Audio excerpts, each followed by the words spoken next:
And they're off and racing in the Queen Mary Stakes. Kamar got out quickly towards the right, along with Baroche and Lady Aurelia blasting away the yellow jacket as they now merge towards the middle of the course. Towards the left, Catchus, a green jacket, the nose-banded Spiaggia. Madame Dancelot, 2 from the left, red jacket, the extreme left, Clem Fandango, followed by Stormy Clouds and Rhea. And then in behind, Al Jorah with Katrine a little outpace, Quench, Dolly, Jewel and the Crown, Bona at the back with Simi and Roly-Poly. It's Lady Aurelia that leads them under Frankie Dettori approaching the 2. Catchers driven along with Baroche at the moment. Lady Aurelia still travelling strongly in front. The far side Clem Fandango, Al Jorah picking up, but Frankie says go on the American filly and she absolutely blasts away from them. Lady Aurelia is absolutely home and hosed here, 7 or 8 lengths in front. She's as good as her reputation said she might be, and Wesley Ward is going to have his 7th winner at Royal Ascot, and Frankie Dettori salutes the crowd. With Pinatubo coming there very, very strongly in between horses. On the far side is Arizona. Then comes Armory and Geometrical as they pass the 2. William Buick is swinging on Pinatubo and quickens to the front from Arizona. Manoski is on the outside of her, running on Armory. But it's Pinatubo accelerating away in the Goffs Vincent O'Brien National Stakes. What a performance! 5 is the magic number this weekend as Pinatubo runs away with the Goffs Vincent O'Brien National Stakes. They're all set, and away they go. Circular Key took a little bump shortly after the start and is going to drop back last. Stormello is going to go on to set the early pace. Scat Daddy showing early speed, but he too was in tight and had a drop back. There's Principal Secret and Pegasus Wind on the outside. They sprinting early on, just in behind the leaders now. We have got the last lap, and then there's Mold Magic. Scat Daddy is down at the rail, 3.5 off the leaders. King of the Roxy's up alongside of him. CP West is racing back in the 8th position, giving them 7-lane start. Up alongside of those two, we have Great Hunter now who's towards the rear. Then we come back to Teufelsberg, being followed then by Skip Code, who's racing back 4th last. A long way back here to Street Sense, UD Getter, and Circular Key is last, and Circular Key's got to be 20 lengths off these leaders. They go to the half mile, and Principal Secret in the red colours takes the advantage, but they've been going some pace up here. Stormello's already ridden along down at the rail. Pegasus Wind. Now there goes Scat Daddy on the outside. He's hooked 4 wide, but Scat Daddy goes to take them on. CP West is running on behind that. And let's see Circular Key starting his run now. He's a good 12 off them. Circular Key making good ground if he can find a way through, and then Street Sense. At the top of the lane, Pegasus Wind.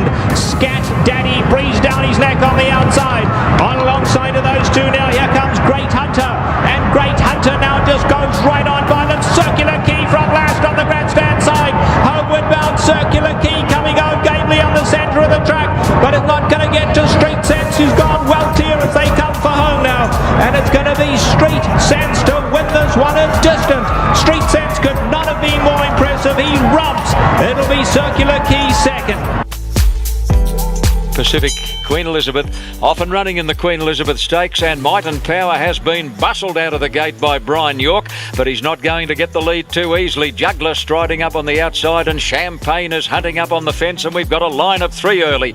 Might and Power wants to over race a bit now in the run to the first corner, led by about 3/4 to Juggler. Stephen King takes hold. The old boy wants to put the head up in the air in second place. Champagne is running third, followed by Danamora on the inside of last year's winner Intergaze, and 2 lengths away the Doncaster winner Catlin Opening, who didn't participate in the early battle. Might and Power now forges to the front, going down the back straight, led by 2.5 to Juggler, over racing. He's got his mouth wide open on the outside of Champagne. 3 lengths away Danamora, a half to Intergaze pulling a bit, and a length and a half Catlin Opening, who's asleep at the tail of the field. Going up to the top turn at the 1100 mark, Might and Power led the pace as a cracker. He's 2.5 in front of Juggler, who won't let him get too far away. In third place, dropping off a bit now, Champagne. The pace is furious, followed by Danamora, ahead away Intergaze, and 2 to Catlin Opening as they swing around the top turn. Coming to the crossing at the 800, Might and Power by 2.5 to Juggler. Stephen King is keeping Might and Power well in his sights.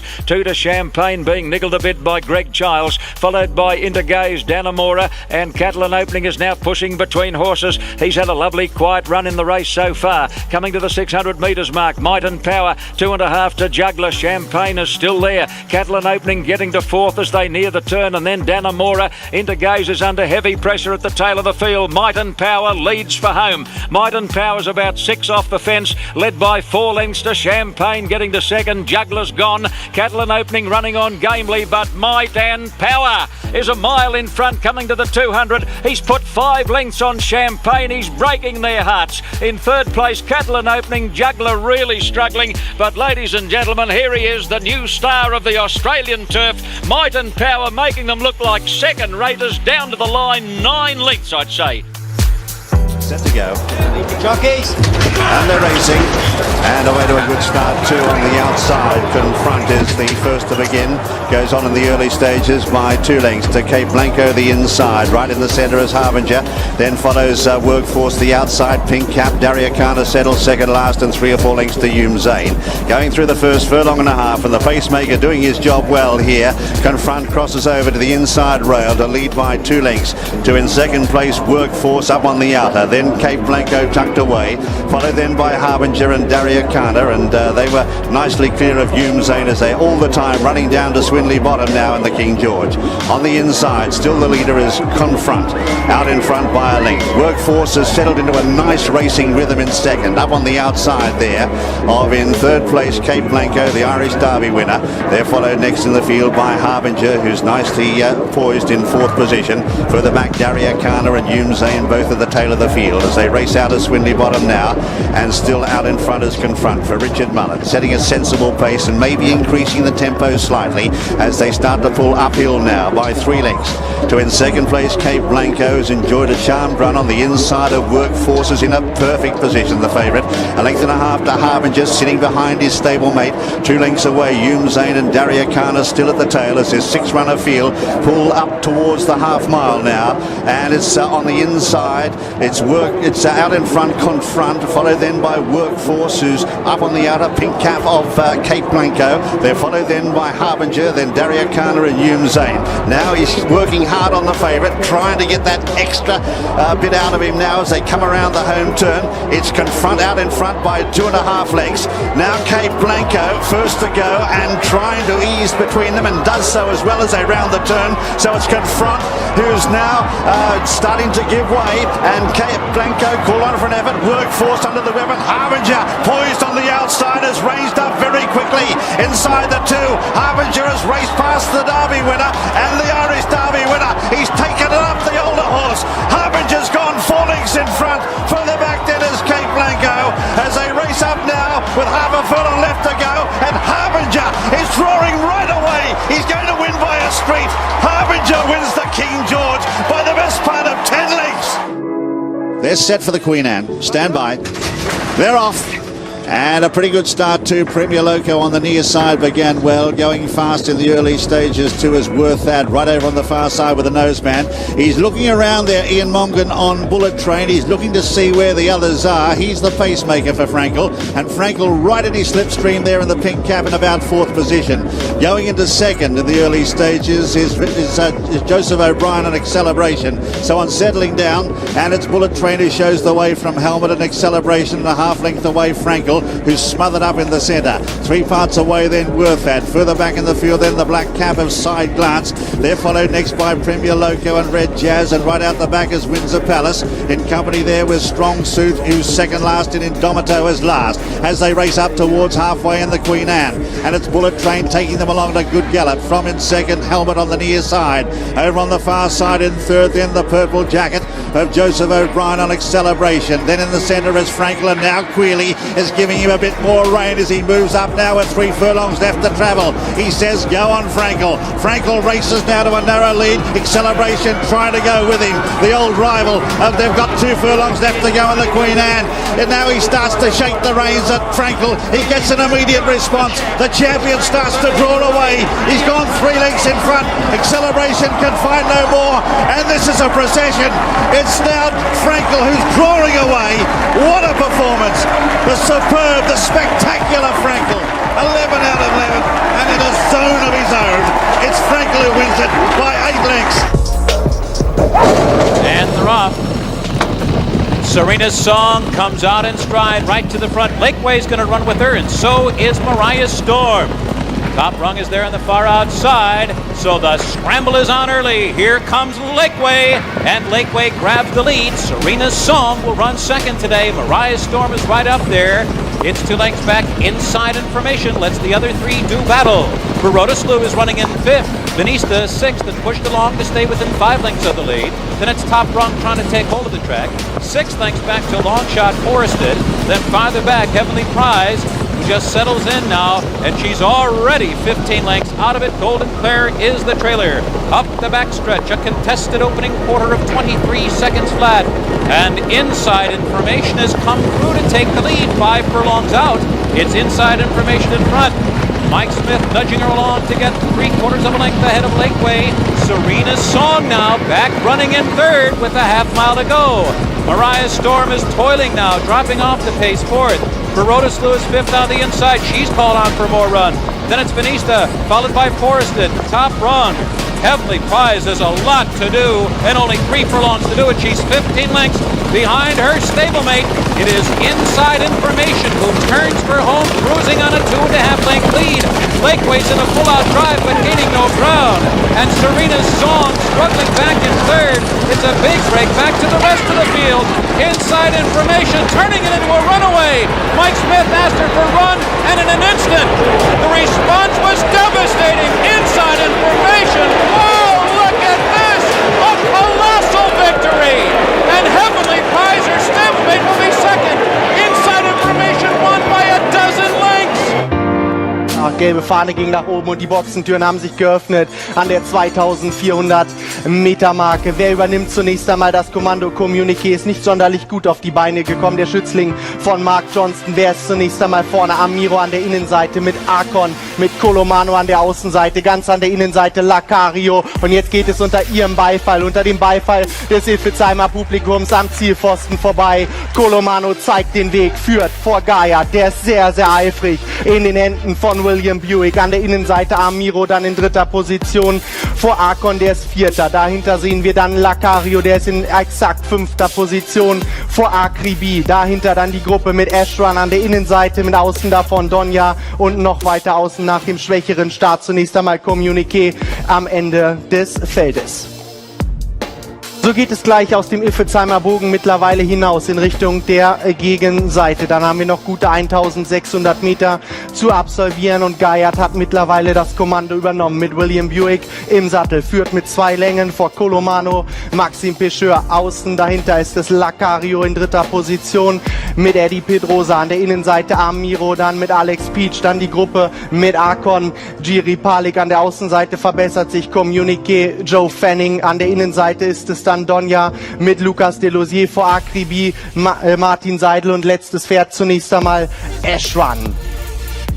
So geht es gleich ausgangs der Gegenseite weiter. Das sind noch gute 1000 Meter, die jetzt zu absolvieren sind. Ghaiyyath marschiert an der Spitze. Ghaiyyath führt vor Colomano, vor Lacario in 3. Position. Dahinter ist es Akon, dann Communiqué, der geht aktuell nicht, als würde er hier in die Entscheidung eingreifen können und so langsam trennt sich die Spreu vom Weizen und Ghaiyyath marschiert. Das hat er zuletzt auch getan, aber wir sind gespannt, denn Lacario macht jetzt Schritt für Schritt an der Seite von Colomano Bodengut und Akon bleibt ebenfalls mit dabei. Es geht in den Einlauf hinein im Longines, großer Preis von Baden. Ghaiyyath ist immer noch klar und deutlich voraus vor Colomano, vor Lacario an der Außenseite Donja und auch Akon versucht nachzusetzen, aber im Moment ist es eine One-Horse-Show von Ghaiyyath in den weltberühmten Godolphin-Farben. Da kommt keiner mehr ran. Der spielt mit seinen Gegnern. Was ist das denn für eine Vorstellung von Ghaiyyath, für Charlie Appleby, für Godolphin und für William Buick? Sowas haben wir Ewigkeiten nicht gesehen, meine Damen und Herren. Ghaiyyath gewinnt den Longines großer Preis von Baden. We're ready to go for this tremendous Belmont Stakes. Everybody's in line and they're off. Looks like the early lead goes to My Gallant. Yes, My Gallant going for the lead with Price and Prince on the outside. Secretariat away very well, has good position on the rail, and in fact is now going up with the leaders. They're moving for the first turn. It is Secretariat. Sham on the outside is also moving along strongly. And now it's Sham. Sham and Secretariat are right together into the first turn. My Gallant as third behind them. Then it's Twice a Prince, and the trailer is Private Smiles as they go by the turn. Those two together, Sham on the outside. Sham getting ahead in front as they move around the turn with Secretariat second. Then there's a large gap. Make it 8 lengths back to My Gallant in third and Twice a Prince fourth. And Private Smiles is still the trailer. They're on the backstretch. It's almost a match race now. Secretariat's on the inside, by ahead. Sham is on the outside. They've opened 10 lengths on My Gallant, who is third by ahead, with Twice a Prince fourth. Then it's another 8 lengths back to Private Smiles, who is trailing the field. They continue down the backstretch, and that Secretariat now taking the lead. He's got it by about a length and a half. Still Sham, 10 lengths back. My Gallant, Twice a Prince. They're moving on the turn now. For the turn at Secretariat. He looks like he's opening. The lead is increasing. Make it 3.5. He's moving into the turn. Secretariat holding on to a large lead. Sham is second, and then it's a long way back to My Gallant and Twice a Prince. They're on the turn, and Secretariat is blazing along. The first 3/4 of a mile in 1:09 4/5. Secretariat is widening now. He is moving like a tremendous machine. Secretariat by 12. Secretariat by 14 lengths on the turn.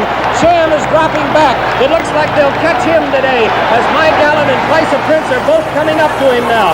But Secretariat is all alone. He's out there almost a 1/16 of a mile away from the rest of the horses. Secretariat is in a position that seems impossible to catch. He's into the stretch. Secretariat leads his field by 18 lengths, and now Twice a Prince has taken second, and My Gallant has moved back to third. They're in the stretch. Secretariat has opened a 22-length lead. He is going to be the Triple Crown winner. Here comes Secretariat to the wire. An unbelievable, an amazing performance. He hits the finish 25 lengths in front. So they've got 4.5 furlongs to go, and it's Theodore the leader, out by 5. In second spot is Kaneko, and they're a good 15 lengths in front of Thankless from Freud's Vale, and Shinebox is last as they run into the whatever turn this is. I can't count that high. It's Theodore the leader, and he's about 8 lengths in front now. He's 10 lengths in front of Kaneko. A long gap in the field. I can't keep these in the binoculars. Thankless is a mile back in third, and then comes Freud's Vale and Shinebox. But by golly, as they run to the quarter pole, and Theodore must be a good 20 lengths in front of Kaneko, about 30 lengths farther back to Thankless from Freud's Vale and Shinebox, but at the top of this could win by a furlong, Theodore. Theodore's running down to the furlong pole, and how far in front is he? This is the biggest win I've ever seen at Mountaineer. It might be the biggest win I've ever seen anywhere. It might be the biggest win anybody's ever seen anywhere. Theodore, I don't know what this could be. This could be, 40? 50?